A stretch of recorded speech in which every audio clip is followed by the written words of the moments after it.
amigos? ¿Cómo están? Muy buenos días. Siempre es un gusto saludarles desde este espacio de las Guarmis y pues muy tristes en realidad por el fallecimiento de Paulina Tamayo. Un abrazo solidario a su familia, a sus seres queridos y a todas las personas que han seguido su trayectoria durante tantos y tantos años. La artista ecuatoriana falleció la mañana de este martes 21 de octubre de 2025.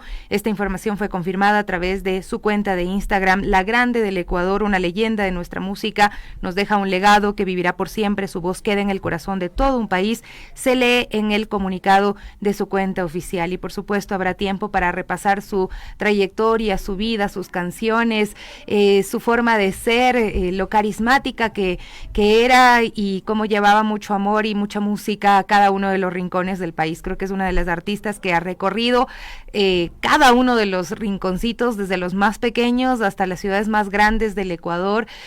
Pues la gente ha celebrado su música, ha vibrado con su talento, la ha escuchado atentamente y pues duele mucho en este momento su ausencia. Así es que le rendimos homenaje, nos solidarizamos con su familia, con sus seres queridos, quienes la han acompañado también pues en estos momentos difíciles, ¿no? Sabemos que ella pues tenía una enfermedad catastrófica y pues ha dejado ya este espacio para pasar a otra dimensión, porque las artistas como ella son eternas, sin duda. Su música se queda en nuestros corazones, pero sobre todo su talento, su humanidad, su compartir con la ciudadanía, el estar en los escenarios, ¿no? Es quienes la vieron, quienes vibraron junto a ella, saben de lo que estamos hablando. Así es que Paulina Tamayo ha fallecido este 21 de octubre de 2025.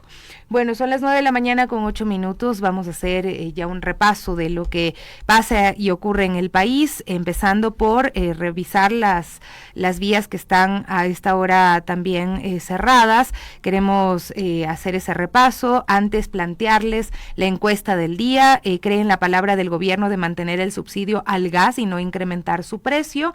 Bueno, esa es la pregunta y la respuesta usted la tiene a través de nuestras redes sociales. Ahí está planteada esta inquietud. Tenemos gran cantidad de personas que están votando, ¿no? Esto un poco también pensando en los ofrecimientos que el mandatario hizo en su momento con el tema del diésel, que ha sido incrementado hace muy poco, y pues también otros combustibles. Y en este día del paro nacional, día 30, 19 vías del Ecuador de 6 provincias amanecen cerradas por manifestaciones, y en el marco de este paro que inició el 22 de septiembre, que ya lleva pues 30 días en pie, con corte a las 7 de la mañana. Las vías cerradas son en Azuay, La Jarata, límite provincial, Azuay-Loja, Oña, Cotopaxi, La Tacunga, Quito por Montículos de Tierra, Chimborazo, Riobamba, Penipe Baños, Imbabura, Zuleta, Rumipamba, vía Ibarra, Olmedo, Cayambe, vía Tuntaqui, Mantá, Cotacachi, Apuela, García Moreno, vía Antigua, Ibarra, Tuntaqui, Ibarra, Imbaya, Urcuquí, Otavalo, Selva Alegre, E35, Otavalo, Cajas, E35, Antonio Ante, Otavalo, vía Antigua, Tuntaqui, San Roque, vía Antigua, Quiroga, Otavalo, E35, Otavalo, Cotacachi, en Loja, la vía Loja, Saraguro, Cuenca, Pichincha, Quito, Cayambe, Guayabamba, Tabacundo, E35, Cayambe, Cajas, de 28, Tabacundo, Cajas, y la provincia de Imbabura es la que se mantiene pues con las medidas de hecho y continúa cerrando las carreteras principales que conectan la Sierra Norte con la Sierra Centro y Sur. Ahí está pues esta información que es necesaria y útil también para quienes pues intentan movilizarse.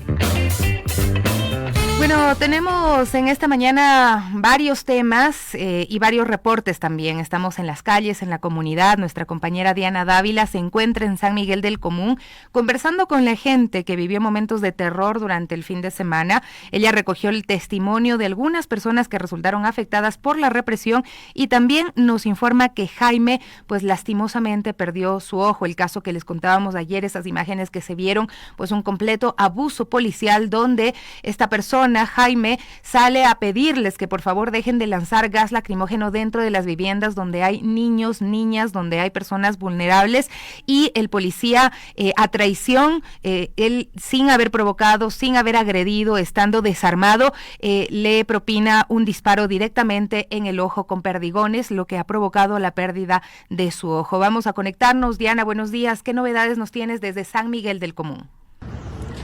Compañeros, compañeras, muy buenos días. Estamos en este momento en San Miguel del Común, donde se vivieron momentos de terror luego de que la fuerza pública ingresara hasta las casas, a los domicilios, a lanzar bombas lacrimógenas e intentar reprimir una protesta que se dio en realidad en la vía principal, en la Panamericana Norte. Según los moradores de este lugar, no había sentido de que las fuerzas ingresen hasta el centro de aquí de la comuna y empiecen a disparar bombas lacrimógenas de manera discriminada.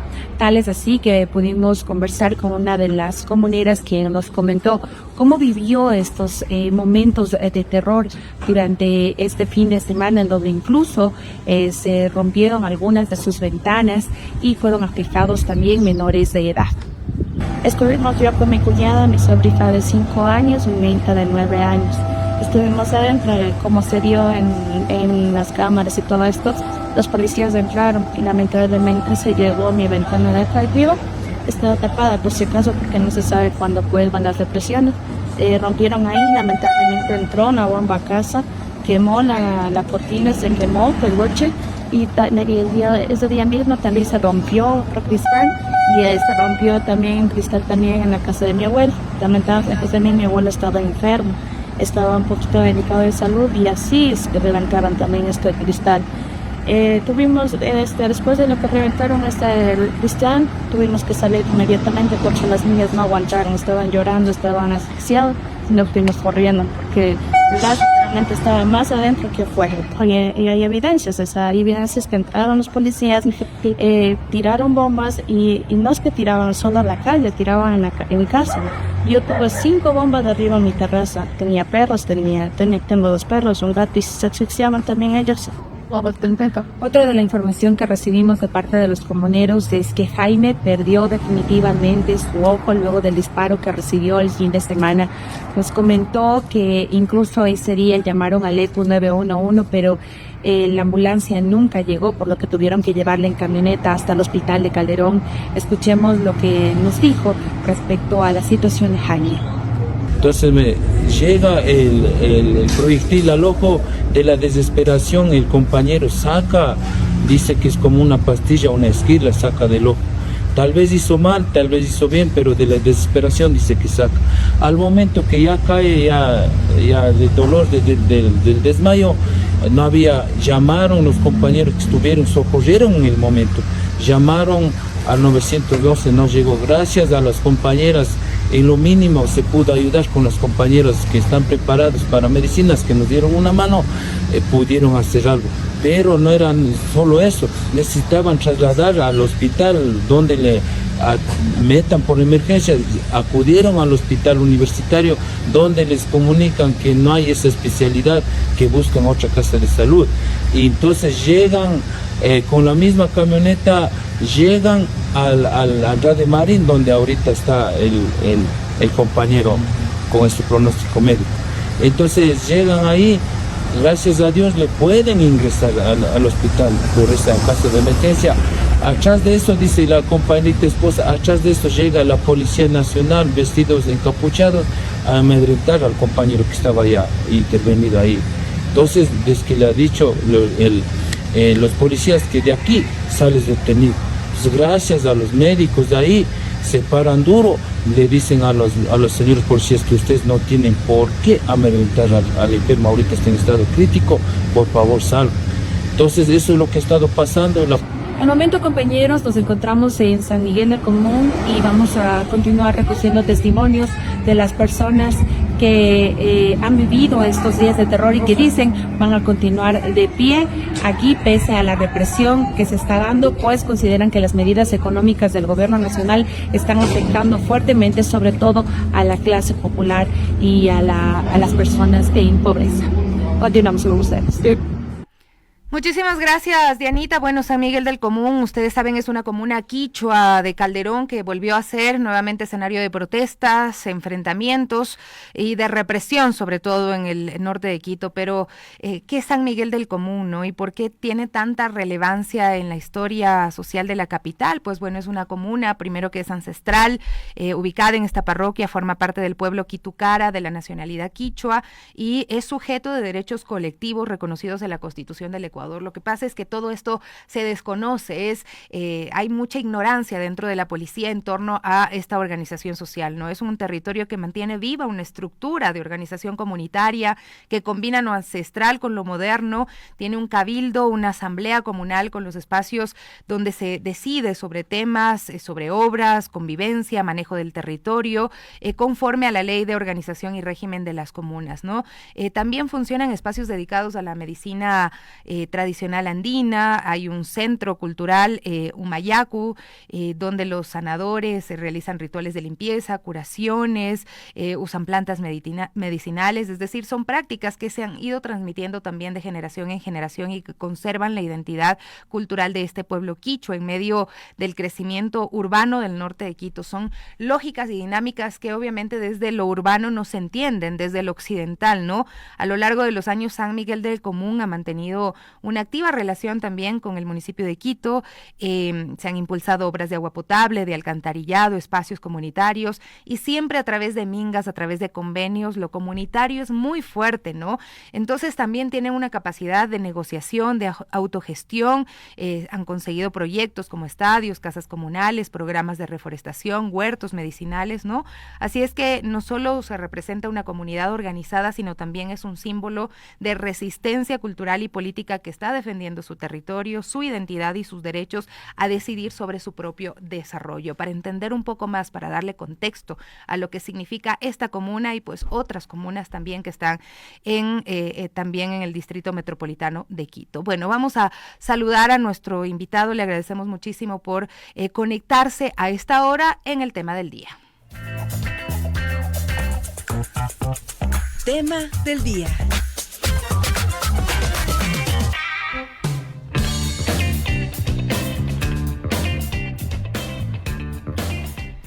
Bueno, en medio del paro nacional, las denuncias por represión estatal se multiplican en todo el país. El más reciente boletín de la Alianza de Organizaciones por los Derechos Humanos da cuenta de 377 vulneraciones de derechos humanos, 205 detenciones arbitrarias, 296 personas heridas, 15 desaparecidas temporalmente y 2 personas fallecidas. Las organizaciones manejan el dato de 3 personas fallecidas. La cifra es alarmante y revela un patrón sostenido del uso excesivo de la fuerza, criminalización de la protesta y también censura informativa.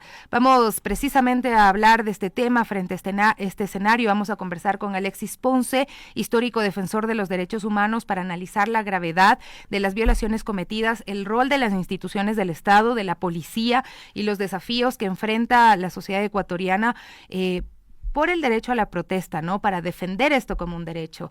Bienvenido, Alexis, muchísimas gracias por acompañarnos el día de hoy. Bueno, he dado una introducción con los datos que nos generan alarma, vulneraciones de derechos humanos, pero están a la orden del día. También hemos hablado de censura informativa, criminalización de la protesta. ¿Cómo usted interpreta este patrón de represión que se ha visto en los últimos días en el marco del paro nacional? Podemos prender el micrófono, me parece que está silenciado el micrófono, Alexis. Bueno, quería saber si ya está bien el micrófono. ¿Le escuchamos? ¿Sí? Ahora sí. ¿Ya? Ok. Bueno, quería saludarle primero a usted, lo mismo que a Orlando Pérez, a todo el equipo periodístico de Radio Pichincha. Ustedes están jugando, ya han jugado antes y van a jugar un papel esencial en medio de esta coyuntura que usted ha resumido, y con la cual saludo también a su audiencia para indicarle lo siguiente, que efectivamente hay 2 factores. El primer factor, estamos desbordados, yo creo que no solamente la Organización de Derechos Humanos, sino también las organizaciones sociales, los propios medios de comunicación alternativos y propios hegemónicos, porque este tipo de ofensiva represiva evidentemente tiene como su principal característica también los ataques permanentes en distintos niveles y con distintos métodos, pero todos conducentes para romper lo que sería el tejido social y obviamente aterrorizar a la población, como primer elemento. Como segundo elemento, yo no voy a meterme tanto en el análisis cuantitativo que evidentemente las personas de derechos humanos están realizando esa labor, y más bien quiero hacer un análisis cualitativo de esas violaciones de derechos humanos, para tratar de darle un trasfondo, sí, y analizar el fondo de este tema. Y por lo tanto, el saber de que si es que tenemos ahorita en lo cuantitativo, evidentemente se construye el riesgo es de que esta población empieza a autoinmunizarse, como por ejemplo con la ola de feminicidios o de otro tipo de violaciones a derechos humanos. Están acostumbrándonos con la narrativa y lista de la industria cultural, ¿sí? Que tiene además esa condición, esa precondición de declarar al pueblo, ¿sí? Como parte de una guerra, y en este caso de enemigo. Eso es lo más peligroso. Y por supuesto, no obedece al primer hecho. El tipo de regímenes que tenemos ahora en América Latina y en Estados Unidos. Y en el caso ecuatoriano son gobiernos de corte de ultraderecha, hay que decirlo aquí, con dos conexiones que son muy peligrosas. La primera conexión, sin la cual no se explica este tema, es la conexión obviamente con el régimen del pueblo. Prácticamente es un gobierno de ocupación el que tenemos y ha convertido a la fuerza pública en una guardia pretoriana al estilo de la antigua Roma. Y en segundo lugar, su propio control umbilical para la represión es el Israel de Netanyahu, lo cual es grave, porque estamos hablando de una alianza, de un apoyo, de una agenda de no estar en el día de hoy, porque ya se preparó para estos eventos por parte del gobierno del señor Obama con Israel. Por eso creo que el género oficial, que ustedes muy bien destacaron en los días pasados, el género oficial es que Máximo Pires viene a entregar a la policía y a las Fuerzas Armadas en relevos, en cómo romper con el narcotráfico, no, es Máximo Pires, pero desde el punto de vista bélico, desde el punto de vista de la guerra, lo que han hecho en Cisjordania durante décadas. Así que esos dos cordones umbilicales me permiten también el otro factor. Cuando usted pretendía de movilización, yo le permitía hacer un análisis rápido y dije que vamos a tener tres tipos de elementos que están desbordados inclusive el análisis. El mapa de las operaciones de manera pasa que van a sucederse porque necesitan tener una justificación para lograr la policialización y la militarización de la narrativa total del país. En segundo lugar, la macratización judicial, la macratización fiscal a todo dirigente social, popular, civil y político que sea disidente, que sea opositor a este Estado de Derecho. Un tercer ejemplo, la justificación, para desviar la atención de las políticas de saqueo económico. ¿Por qué? Porque ese es otro tipo de grave vulneración a los derechos. Mientras nos están matando la gente, mientras están sacando los ojos, mientras están haciendo lo que hacen en San Miguel del Común, en Imbabura y en otros lugares del país, en Quito, etcétera, están a la vez violentando derechos humanos, sociales y económicos. Así que se trata de un todo integral y como un elemento adicional que de poco se habla. Es el primer gobierno, mi querida Sofía, en la historia del país. Yo no recuerdo en la era democrática desde el 78 para acá, otro gobierno que haya representado el carácter varios ministros y hasta un presidente que sea parte del lobby israelita, en este caso de Netanyahu. Alexis, tengo que hacerle una pausa porque su audio presenta algunas dificultades y le vamos a llamar por vía telefónica, pero le dejo con la inquietud porque lo que a mí me preocupa de lo que usted está mencionando y creo que debería preocuparnos a todos es que Israel ha hecho este juego de asesinar la humanidad, de cometer un genocidio sin que nadie diga nada, con total impunidad. Y esa es quizá la preocupación que ahorita se nos plantea como muy presente, ¿no?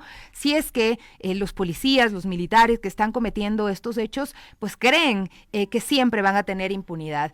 Mientras reconectamos con Alexis Ponce, histórico defensor de derechos humanos en el país, vamos a contarles también lo que tiene que ver con la investigación en el caso del asesinato de Efraín Fuérez, que se está realizando como extralimitación en un acto de servicio y no como ejecución extrajudicial. De esto le preguntamos también a Alexis en un momento, pero escuchamos la nota de Edison Paucar.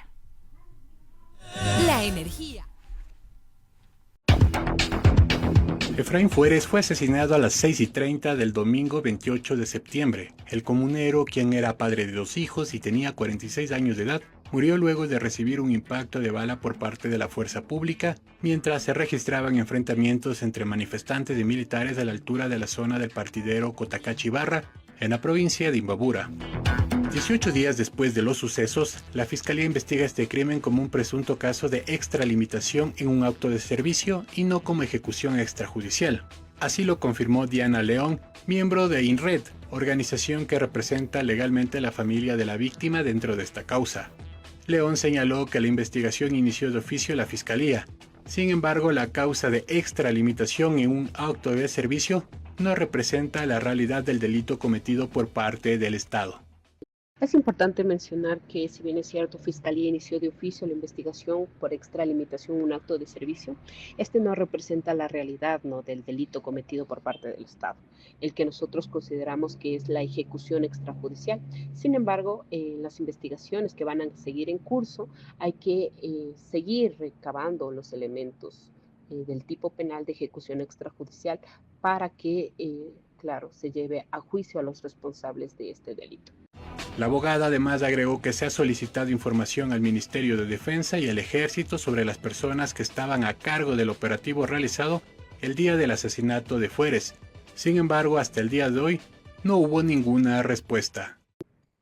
Actualmente se ha solicitado información al Ministro de Defensa, así como al Comando Conjunto General del Ejército, con la información de las personas que estaban a cargo del operativo realizado desde las 5 de la mañana en adelante en el sector de los hechos. Sin embargo, hasta la presente fecha no se ha presentado ninguna información. Eso indica que existe una cuestión de ocultar, ¿no?, la información de quiénes son y quiénes estuvieron ese día de los incidentes, y asimismo poder determinar su responsabilidad dentro de este acto tan fatídico que es la ejecución del señor Efraín Fueres, ¿no? Según la normativa ecuatoriana, la extralimitación en un acto de servicio es un delito que se configura cuando un miembro de la fuerza pública se excede en el uso de la fuerza o de sus atribuciones durante el cumplimiento de sus funciones, ocasionando daños o la muerte de una persona. Este tipo penal está contemplado en el artículo 293 del COIP, mientras que la ejecución extrajudicial es una muerte provocada deliberadamente por agentes estatales fuera de todo marco legal, constituyendo una grave violación de los derechos humanos. Reportó para las Guarmis Edison Paucar. Gracias, Edison. Vamos a retomar el contacto con Alexis Ponce. Muchísimas gracias por acompañarnos. Y pues esta nota está dentro de este contexto, ¿no?, de qué es lo que está pasando y qué va a ocurrir, porque hay como esta sensación de que no va a pasar nada, de que pueden agredir a la población, de que se puede, como el día de ayer ocurrió en San Miguel del Común, dispararle directamente un perdigón al ojo, hacer que una persona pierda un ojo sin haber estado armado, sin haber provocado, solamente por haber por haberse acercado a decir que dejen de lanzar gas lacrimógeno dentro de los hogares donde hay niños, donde hay bebés, donde hay personas adultas mayores. Alexis, digamos, ¿qué mensaje darles a las Fuerzas Armadas, a la Policía Nacional sobre el tema de la impunidad, sobre los delitos de lesa humanidad?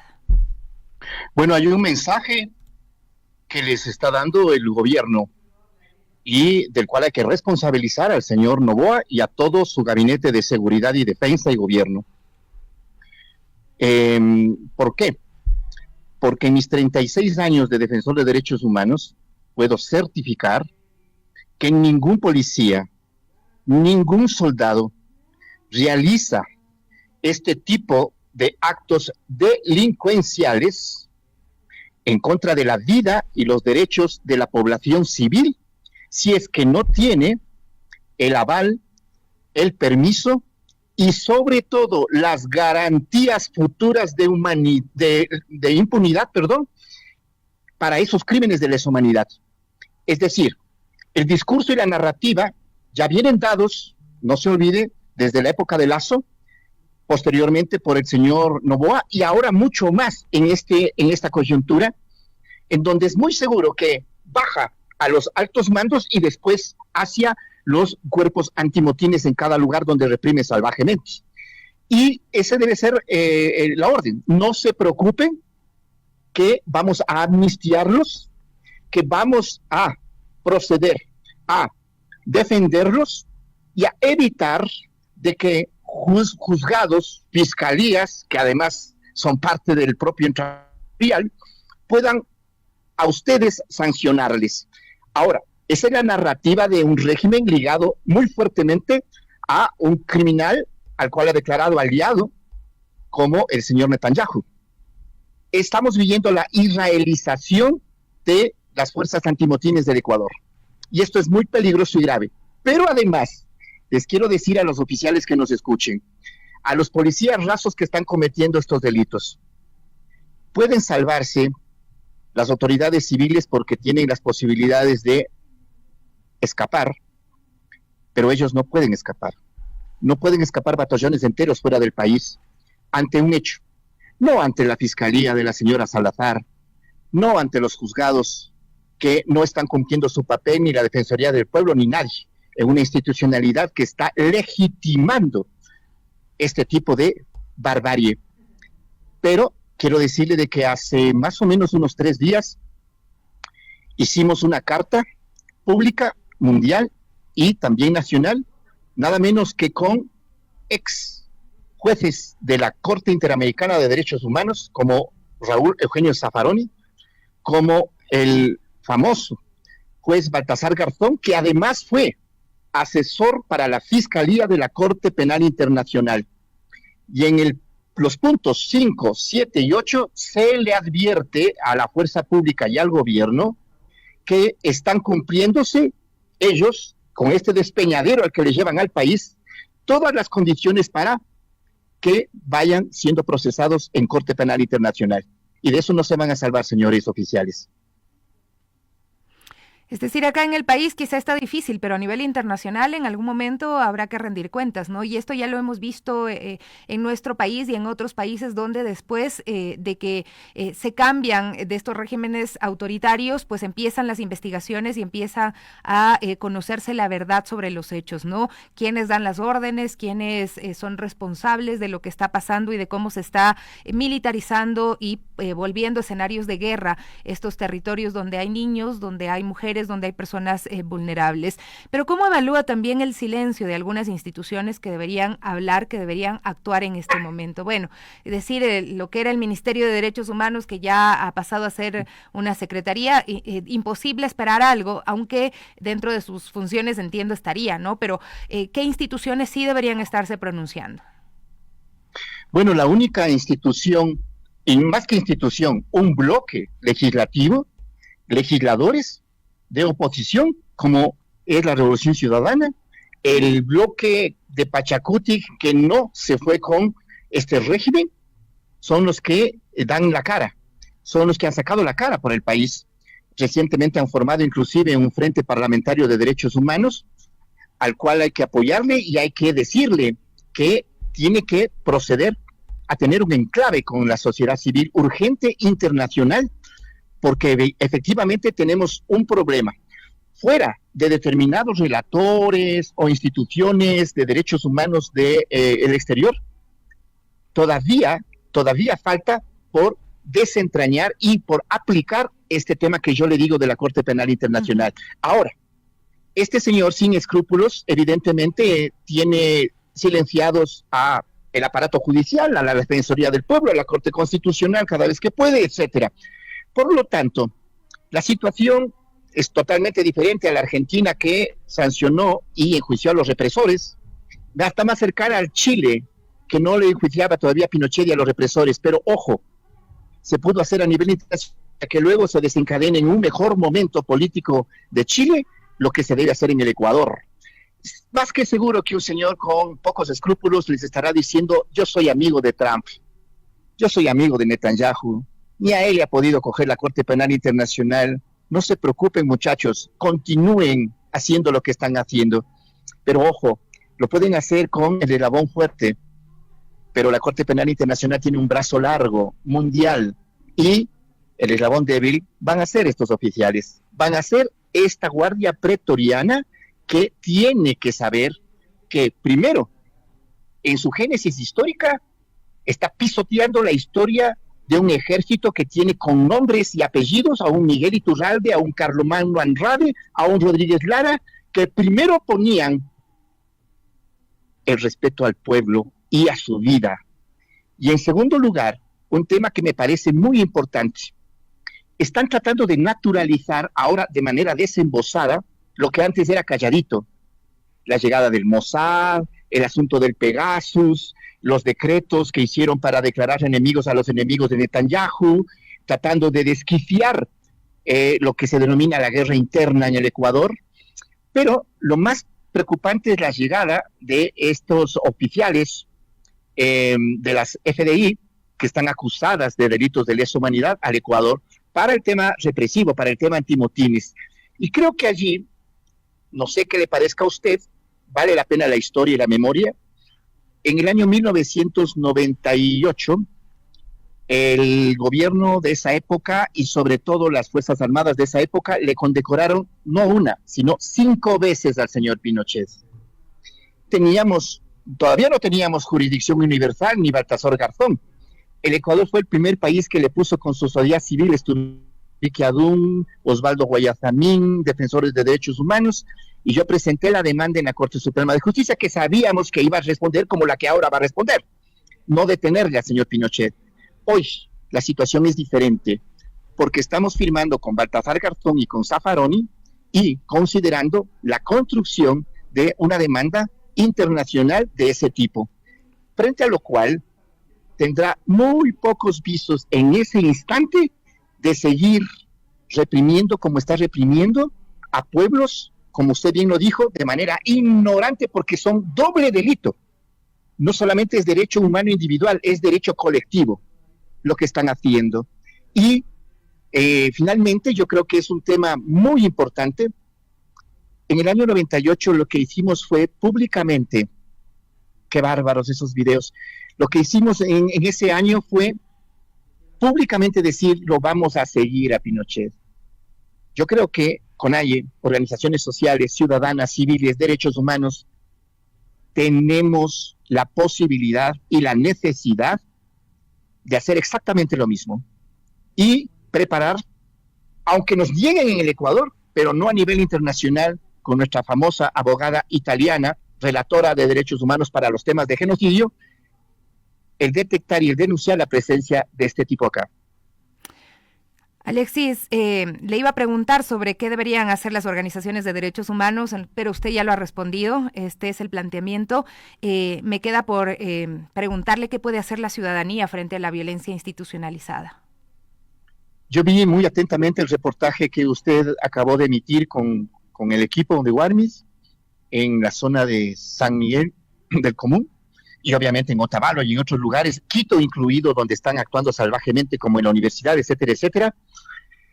Desafortunadamente volvemos a épocas en que requerimos que cada ciudadano se convierta en un militante de los derechos humanos, porque no va a alcanzar militancia de los organismos que pueda estar en cada lugar, para lo cual es necesario carnetizar, capacitar de manera emergente, por lo menos en 1 o 2 temas muy rápidos, sobre lo que es protección, acciones internacionales, porque esta gente solo entiende si es que a la vez se emiten en tiempo real, como ahora con el uso de los celulares, etcétera, en cadenas hacia los organismos de derechos del mundo.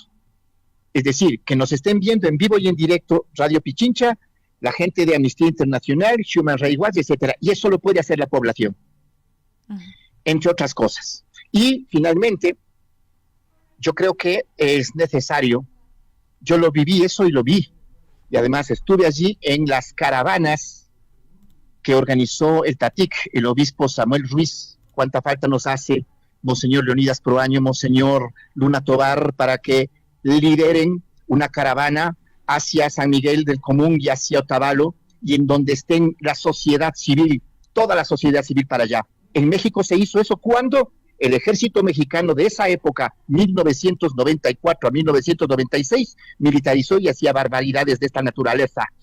Pero ahí estuvieron artistas, etcétera. Yo estoy en este momento empeñado en 3 idiomas, ya hemos hecho una carta con una compañera de derechos humanos, Vera Rudy, la carta a las principales personalidades de derechos humanos para pedirles que cuanto antes vengan al Ecuador. Muchísimas gracias, Alexis, por acompañarnos del día de hoy. Alexis Ponce, histórico defensor de derechos humanos en el país. Ha sido importante escucharlo, sus planteamientos, su análisis, que nos hace mirar un poco más allá de lo que está pasando acá, de esas agresiones que se ven directamente y que duelen muchísimo, porque es el pueblo que está siendo agredido, pero nos hace mirar un poco más allá, ¿no? Entender cuál es el trasfondo de este sistema que se ha impuesto de represión en nuestro país. Hacemos una brevísima pausa y regresamos con más. más aquí en Las Guardias. Ya estamos de regreso, amigos, amigas, muchísimas gracias por acompañarnos hoy en Las Guarmis, y bueno, ya está Gaby Cruz también, nuestra cumpleañera hasta que se termine el mes. ¿Cómo estás, seguir Gaby? Con los festejos la semana aquí por claro, estos lados. Nos beneficiamos también, además. Verdad. Muy buenos días, amigos y amigas de Las Guarmis, de Radio Pichincha, y estamos aquí junto a ustedes, llevándoles siempre más información, y ahora ya vamos a arrancar con nuestro tema del día. Ya nos acompaña también nuestra siguiente invitada en cabina, ella es Brenda Espinosa, directora metropolitana de cuidados, para hablar sobre un tema muy importante y también que a veces está invisibilizado, ¿no? Y es la implementación de la política de cuidados del municipio de Quito. Así es, una política que busca reconocer, redistribuir, reducir las tareas de cuidado, garantizando derechos para quienes cuidan y quienes son cuidadas también. Brenda, muchas gracias por acompañarnos el día de hoy, qué gusto tenerte por acá. Y bueno, creo que hay que empezar por el principio. ¿Qué significa la política metropolitana de cuidados y por qué es importante implementarla? Hola Gaby, feliz cumpleaños. Muchas gracias. Hola Sofi, muchísimas gracias por la invitación. Creo que es un espacio importantísimo para poder abordar el tema y una oportunidad además en un contexto tan complejo como en el que nos encontramos. Bueno, la política de cuidados se enmarca dentro de un concepto sumamente complejo. Creo que hay un avance a nivel de agenda regional, no solamente en la agenda nacional, en el abordaje de este concepto, pero yo empezaría por decir que cuidar no solamente significa proteger la vida, sino además poder imaginarla en común, que es algo que nos ha costado mucho, y sobre todo el momento en el que alcanzamos ese nivel de politización, creo yo, se transforma precisamente en un conjunto de estrategias, de programas, de proyectos que a su vez, llevan esa politización de lo íntimo, diría yo, a acciones en concreto. Y de hecho el Distrito Metropolitano ha sido el primer municipio en el país en lograr ese nivel de institucionalización, es decir, contamos con una dirección de cuidados y una política de cuidados. Ya no nos hemos montado solamente, digamos, en renovar nuestros proyectos, nuestros programas y establecer un enfoque de género, sino que tenemos una política metropolitana. Creo que ese es un gran desafío y sobre todo un gran avance a nivel nacional. Y bueno, como tú mencionas, ¿no? Quito es la primera ciudad en nuestro país que tiene esta política de cuidados, y decirlo, ¿no? ¿Cómo surge esta iniciativa? ¿Qué papel también ya ha tenido en la Dirección Metropolitana de Cuidados toda la construcción de esta política? ¿Cómo fue eso? Bueno, nosotras tuvimos en el 2024 y actualizamos nuestros datos también en febrero 2025, realizamos un diagnóstico de cuidados en el Distrito Metropolitano. Esto permitió evidenciar precisamente la grave crisis de cuidados en la que nos encontramos. Yo me atrevería a decir no una crisis de cuidados, sino una crisis de vida. Bueno, pues uno de los datos más alarmantes precisamente es que del total de personas cuidadoras, el 85% son mujeres. No creo que eso no es un dato al azar. Y por supuesto, frente a la gravedad, hemos establecido varios lineamientos dentro de nuestra política. Tenemos 3 ejes que contempla la política de cuidados. Uno de ellos es el de gobernanza y gobernabilidad, que se ha fortalecido con la institucionalización de la misma, la existencia de la política, pero también un compromiso presupuestario, por supuesto, para la sostenibilidad. Y el siguiente eje, que además es uno de los más importantes, porque establece el enfoque de cuidados como un componente de calidad en todos nuestros servicios, es decir, poder apuntar a la transversalización del enfoque de cuidados. Yo creo que hace muchísimos años nos encontrábamos hablando del enfoque de género y lo mirábamos como una utopía, y hoy creo que tenemos muchísimos avances y definitivamente como Distrito Metropolitano, al arrancar con la institucionalización de la política de cuidados, creo yo, enfrentamos el desafío de arrancar con esa nueva era, que será el enfoque de cuidados. Tú decías que el 85% más o menos, ¿no?, de las personas que cuidan son mujeres, y claro, hay quienes dicen, pero ¿por qué lo ven mal si las mujeres son cuidadoras natas? Es como, está en su ADN, algo así, ¿no? Que hay gente que defiende eso como, no se quejen, o sea, tienen que cuidar, pero ¿qué implica eso, no? ¿Qué es lo que pasa en la vida de las mujeres cuando están exclusivamente dedicadas al cuidado? Bueno, a ver, primero arrancaría por decir que hay un largo recorrido ya por replantearnos, digamos, estas lógicas detrás de la naturalización de los cuidados como un elemento propio de la feminidad. Sin embargo, no descartaría el potencial, insisto, el potencial de poder politizar precisamente esas actividades que al final lo que implica es poder incluirlas en el concepto de ciudadanía, ¿no? Entender que lo que sucede en lo privado, lo que sucede en lo íntimo, está sosteniéndonos económicamente, sosteniéndonos emocionalmente y sosteniéndonos materialmente, ¿no? Que creo que eso es importantísimo. Y por supuesto, entenderlo desde esa lógica, el poder reconocerlo y revalorizarlo, nos permite identificar que la base de los cuidados es la interdependencia. Es decir, no existo sin que me cuiden y tampoco puedo vivir mi existencia sin cuidar. Entonces, creo que muchas de nosotras a veces pasamos, de nosotros pasamos la vida, digamos, de manera tan automática que obviamos la cantidad de cosas que se realizan en el marco de los cuidados. De hecho, estamos aquí sentadas porque antes estuvo alguien limpiando esta habitación. Estamos en nuestras casas porque alguien está cuidando la tierra y definitivamente podemos consumir los alimentos que llegan a nuestra mesa.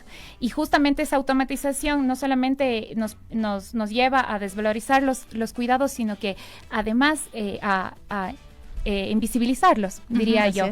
O sea, por eso la política se enfoca en reconocer ese trabajo primero, segundo, en cuidar de las personas que están cuidando. O sea, tenemos derecho al descanso, por ejemplo, tenemos derecho quienes hacen trabajos y labores de cuidados a la salud, a tener una atención prioritaria, ¿no? Y una política pública, también creo que es importante explicarlo, ¿no? Que es una política pública a diferencia de lo que ciertos sectores pues buscan como un tema de asistencialismo, cosas muy parciales, muy puntuales, ¿no? ¿Cuál es la diferencia? A ver, la diferencia, creo que eso es importantísimo. La diferencia precisamente es el conjunto de estrategias. Es decir, no estamos enfocados en un solo proyecto. Un proyecto que tiene un enfoque específico o un objetivo específico. Es un conjunto de estrategias que aterrizan en todos los proyectos y todos los programas del Distrito Metropolitano. Es decir, la institucionalización del enfoque de cuidados permea desde la planificación urbana hasta el enfoque de la seguridad, así como en todos nuestros programas de salud, todos nuestros programas sociales, pasando por la unidad de Patronato San José, pasando por la Secretaría de Educación y por supuesto la Secretaría de Inclusión como ente rector. Y Brenda, también queremos conocer si existen mecanismos o cómo las cuidadoras pueden acceder a esta información, también si es que ustedes brindan todo este tipo de apoyo psicosocial, toda la información que ellas requieran, ¿cómo pueden acudir? Perfecto. Bueno, nosotras ahora mismo, digamos, desde los elementos más materiales, por así decirlo, tenemos la implementación de nuestros puntos de cuidado, justamente que tienen como un principio básico el cuidado simultáneo, es decir, garantizar la participación de las mujeres, el estar presentes y habitar el espacio público gracias a que se cubren sus necesidades de cuidado.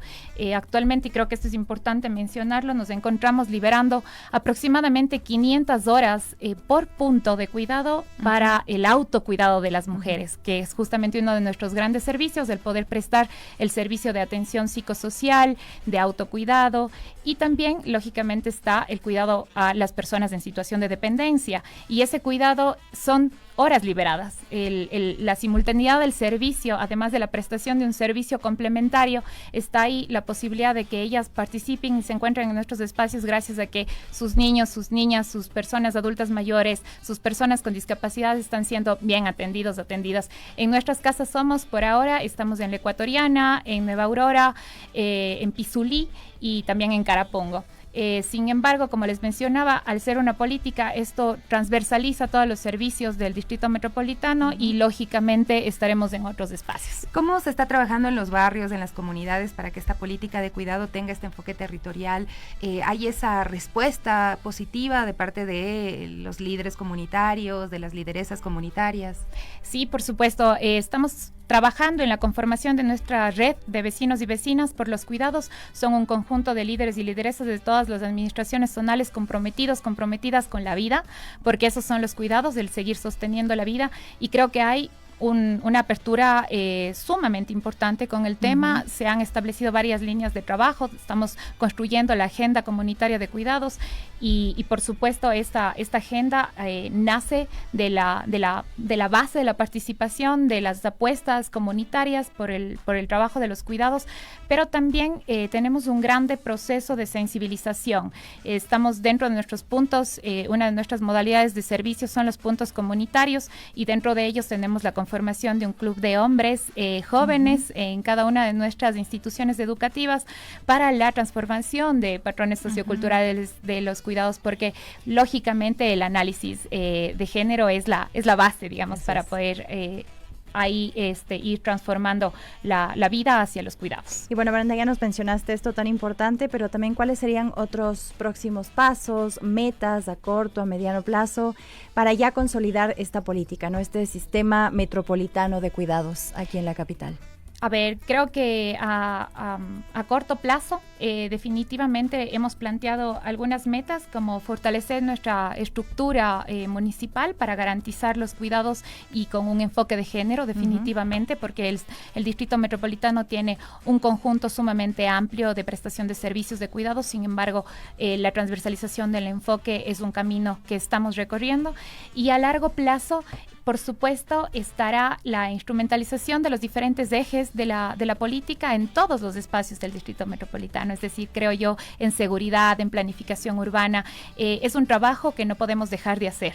Y por supuesto, el objetivo final es reducir las brechas de género que definitivamente atraviesa la sociedad cuando hablamos de cuidados. Muchísimas gracias, Brenda, por acompañarnos el día de hoy. Qué bueno escucharte. Por acá nos escuchan en otro país y nos dicen que bueno poder escuchar este tema, está interesante, y también nos envían alguna información que ya te vamos a trasladar, que está bueno el poder compartir conocimiento, ¿no?, sobre estos temas y pensar cómo se transformará Quito con esta política también de cuidados.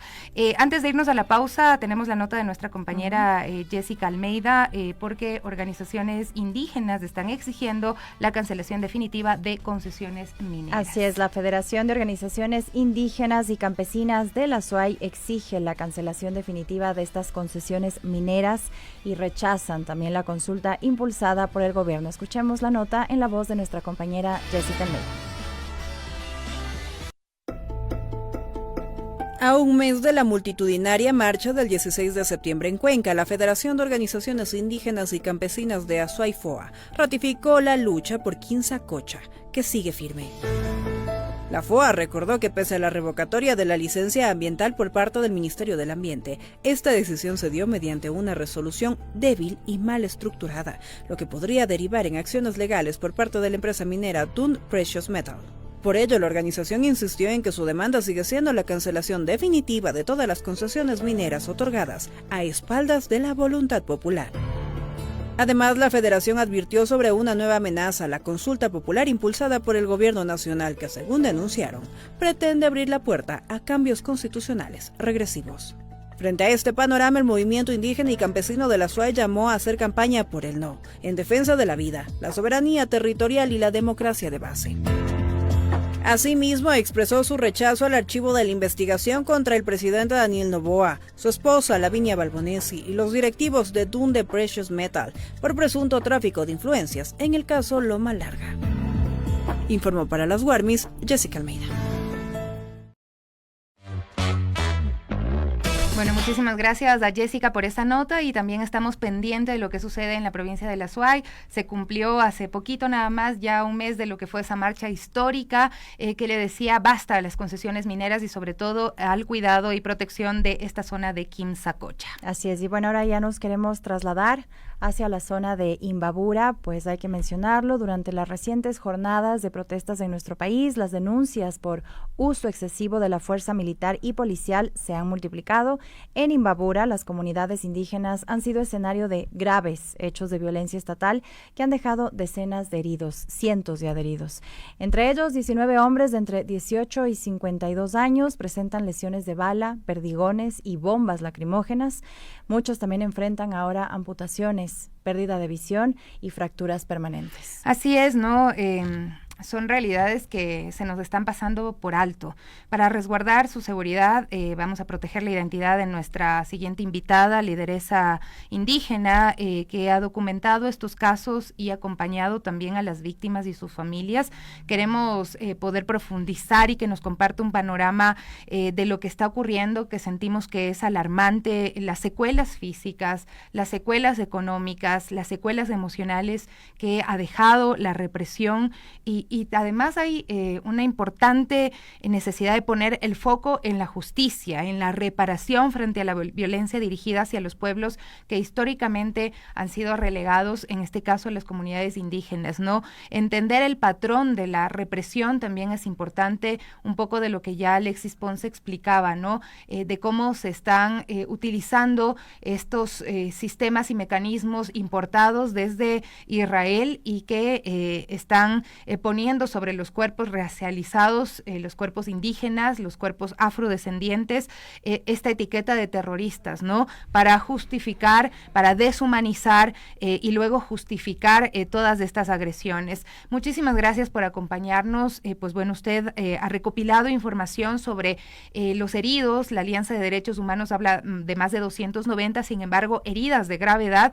Usted ha podido recopilarlas durante estas protestas, sobre todo de personas de Imbabura, ¿no? ¿Podría contarnos un poco cómo pudo tener contacto con ellos, con ellas, qué hallazgos ha encontrado de esta, digamos, relación y conexión, tratando también de poder solventar las necesidades urgentes que tienen las personas que han quedado heridas y sus familias? No sé si tiene tal vez conectado el audio para poderlo escuchar. Sí. Buenos días. Gracias por el espacio. Como ustedes han dado una información previa acerca de los casos que se conocen hasta el día de hoy, inicialmente son casos que han pedido ayuda a través de redes sociales, a través de perfiles de Facebook, a través de medios comunitarios locales de Imbabura, que incluso han sido censurados. Entonces, los familiares han hecho este pedido de ayuda porque no cuentan con los recursos económicos para poder solventar la magnitud de las heridas que ahora están enfrentando nuestros compañeros indígenas. Como han comentado, entre los casos se ven hombres de 18 a 52 años, todos comuneros. La vivienda de ellos está ubicada en un rango de 12 kilómetros alrededor de la ciudad de Otavalo, quienes el 14 de octubre se encontraban en la concentración o pasando por la concentración en el caso de uno de los heridos más graves, y que todos ellos pertenecen a un perfil socioeconómico de actividades como jornaleros, agricultores, albañiles. Entonces, por eso es que llama mucho la atención, y al encontrarse los datos dispersos, hemos tomado desde la sociedad civil. No somos fundación, no tenemos ánimos de lucro, no pertenecemos a ningún partido político. Somos personas de la sociedad civil que queremos dar a conocer la fuerza de la represión estatal contra grupos vulnerables, contra personas indígenas, contra comunidades que en alguna parte han estado sí ejerciendo su derecho a la protesta, pero otra parte no. Solo han sido personas transeúntes que han sido gravemente afectadas. Las secuelas se las pueden ver a día de hoy. Tenemos una persona que lamentablemente perdió su ojo izquierdo. Tenemos otra persona que tiene que ser intervenida y está tratando de recuperar la visión. Tenemos lamentablemente, esto sucedió hoy, se amputó ya la pierna de un compañero gravemente herido, y lamentablemente del primer herido de gravedad con una bala debajo del ombligo, que apenas llegó a la atención médica, tuvieron que amputar su pierna y que todavía sigue en cuidados intensivos. Tenemos el uso desmedido de la fuerza porque existen 10 heridos de bala. Existen 5 casos de heridos por perdigones y 3 por bombas lacrimógenas. En algunos casos ni siquiera se logra identificar cuál ha sido el objeto con el que se ha herido a una persona, porque llegan al subcentro o cuando ellos mismos retroceden en el tiempo para saber qué les pasó, no logran identificar el artefacto que les causó demasiado daño. Entonces, las personas que los socorrieron fueron también personas de la comunidad, porque Imbabura, Otavalo, Peguche y Barra no están capacitados con el personal y también, ustedes saben, la situación de salud del país. Han sido personas que ante la emergencia empezaron a socorrer y que hasta el día de hoy están pidiendo a través de los colectivos, de los voluntarios, medicinas para atender a cientos de casos heridos por perdigones en Otavalo y en Cotacachi, que hasta el día de hoy incluso 2 o 3 personas de la lista se encuentran en hospitales de Quito esperando a ser atendidos, porque los perdigones han entrado y han herido a las partes sensibles del cuerpo, como pueden ser las extremidades, y que son de difícil extracción. Por eso estos casos se han tornado difíciles, y desde el 14 de octubre, que fueron las heridas, hasta 21 de octubre, ustedes pueden imaginarse cómo los pacientes han soportado con su dolor. Y también han visto la cara de la atención pública médica de el Ecuador. Entonces es un caso que en realidad sí requiere la investigación, sobre todo de qué armas están usando, con qué intenciones están usando, porque por un lado podemos tener el control, el discurso que tiene el gobierno de devolver la tranquilidad y de abrir las vías, pero por el otro podemos ver el resultado que está palpable. La mayoría son hombres de comunidades que han sido afectados en sus órganos vitales vulnerables, vista, extremidades, que en realidad les están imposibilitando algunos casos de por vida. Y al quitarles a ellos la movilidad, no están afectando solamente a la persona, están afectando a la cabeza del hogar. Eso quiere decir que están dejando a 19 familias, por lo menos, con secuelas de por vida, que van a tener dificultades. Para seguir con el tema, lideresa, queremos mandar el testimonio también de una persona gravemente afectada. Él es Miguel Flores, de Cotacachi, que nos comentó que el pasado 22 de septiembre fue disparado en su pie. Queremos escuchar el testimonio de Miguel Flores. Por favor, si lo tenemos, chicos. Nuestra primera reacción fue de alzar las manos y que nos dejen pasar, ¿no? Para que la vicepresidenta nos preste oídos a nosotros. Esa era la idea, y nuestros dirigentes también dijeron, alcemos las manos y pasemos. Y la policía directamente ahí cerró las vías y nos amenazaron desde lejos que no iban a dejar pasar por nada del mundo. Entonces nosotros aún oyendo eso, pues alzados las manos queríamos pasar, pues, ¿no? Y fue cuando la policía primerita empezó a echarnos gases. La policía primerita fue, y primerita la agresión fue de la policía. En una parte, pues los policías nos hicieron correr con los gases, pues nos hicieron correr y sacamos piedras y comenzamos a defendernos. Cuando un compañero, no sé de qué comunidad es, le habían dado con la bomba en la cabeza, pero el rato de la euforia, el rato de las iras, pues él simplemente se cogió, se amarró un pañuelo. Los policías, al verse ya no avanzaban con nosotros, pues comenzaron a disparar, y al compañero no le conocí, no le conozco de qué comunidad es, pero le reventaron en la cabeza. Él se amarró con un pañuelo y dijo, vamos. Igual a otro compañero también le habían disparado con la bomba de gas en la rodilla. Igual a otro compañero le habían dado cerca del ojo. Y a mí me dispararon en el pie. Debido al disparo en el pie, tengo fracturado el peroné y doloroso. La recuperación, bueno, ya va a ser un mes, pues, pero aún así ha sido ha sido complicado, ¿no? Esto de asentar el pie y todo eso, pues, y ahorita estoy, aún no entro a rehabilitación, yo estoy aquí en la casa, recientemente me quitaron el yeso y estoy así poquito a poquito asentando, todavía aún no puedo caminar, aún no puedo pisar bien con el pie. Aquí estoy en mi casa, mi papá y mi mamá ya son de una avanzada edad. Ahorita cuento solamente con el apoyo de mi hermano, ¿no? Él está pendiente, él estuvo en el hospital, me ha ayudado muchísimo. Entonces, eso es.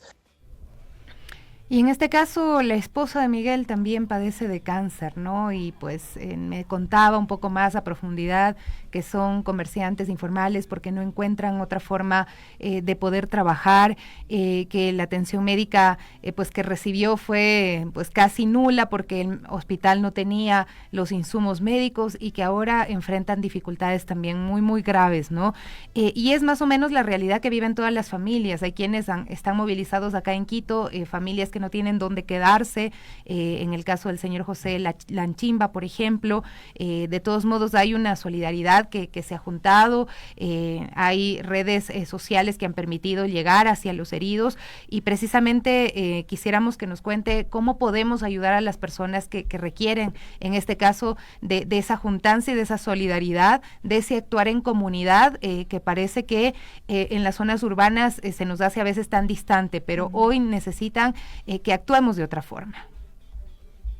Exactamente como usted acaba de decir, este paciente tiene la necesidad de poder trabajar para dar de comer a su esposa, quien tiene un grado muy avanzado de cáncer y solamente consume Ensure.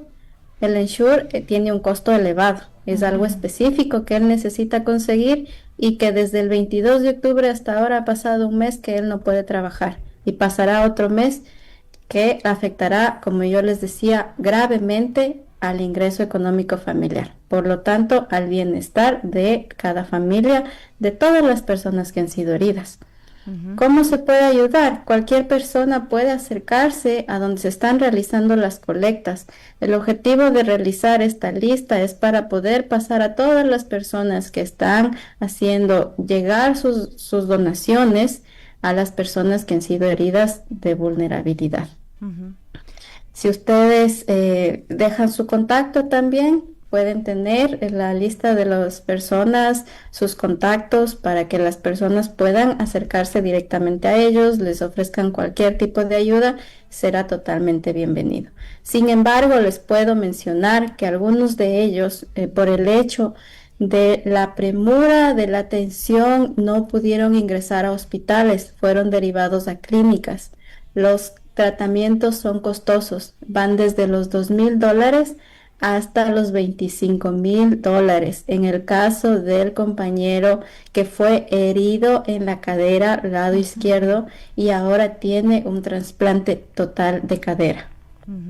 Entonces las necesidades son muy ¿de dónde grandes. se saca ese dinero en comunidades que viven al día, ¿no? Entonces la única forma es recurrir a esa solidaridad que ojalá y aflore, ojalá y sea notoria en este caso, ¿no? Con los que dan luchando, con los que ponen el cuerpo por las luchas que son de todos y todas, ¿no? Para despedirnos, nada más usted había mencionado, habíamos conversado previamente en que este patrón y esta forma en la cual se está reprimiendo es una represión que no se utiliza contra otros sectores poblacionales, digamos, tiene un tinte racial, tanto con comunidades afrodescendientes como con comunidades indígenas.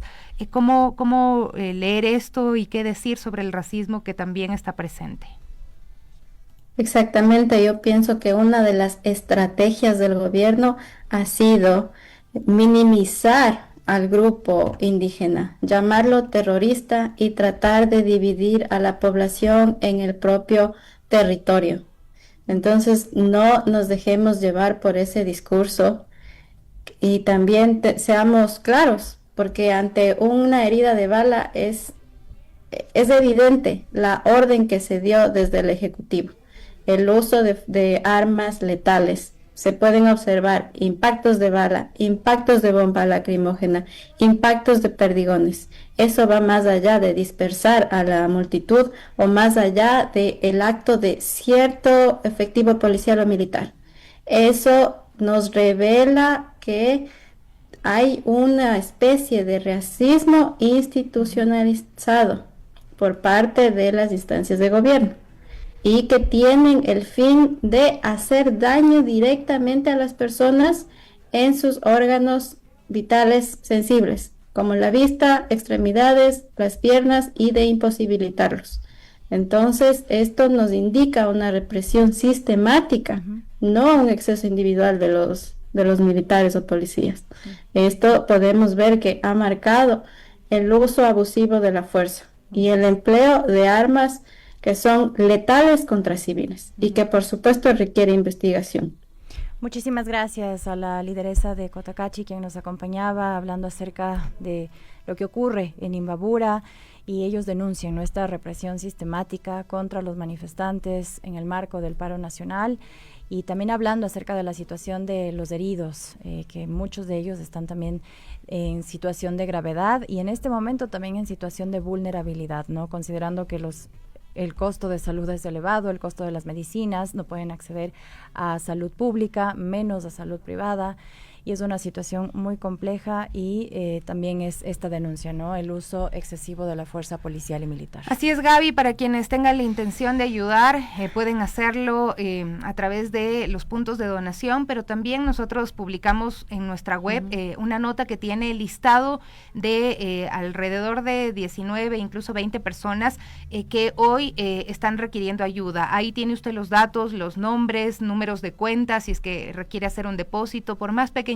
que sea, sabemos que le va a salvar de pronto el día a personas que se han quedado sin la posibilidad de trabajar, sin la posibilidad de obtener un ingreso diario, ¿no? Lo que decía nuestra amiga que pues ha atendido esta entrevista y ha estado apoyando a estas familias, es que el gobierno quiere dejar una huella, algo que se note, algo que sea evidente, como una lección que quiere ser como el ejemplo para que no salgan a protestar otras personas dentro de estas comunidades, ¿no? Esas huellas son visibles, el que te quiten un ojo, el que te tengan que amputar una pierna, esas son las huellas que el gobierno está dejando en las comunidades indígenas del país. Nosotros nos vamos y volvemos mañana a las 9. Sigan conectados a Radio Pichincha, se vienen las noticias, el Geek Show con las Warmis. Hasta mañana.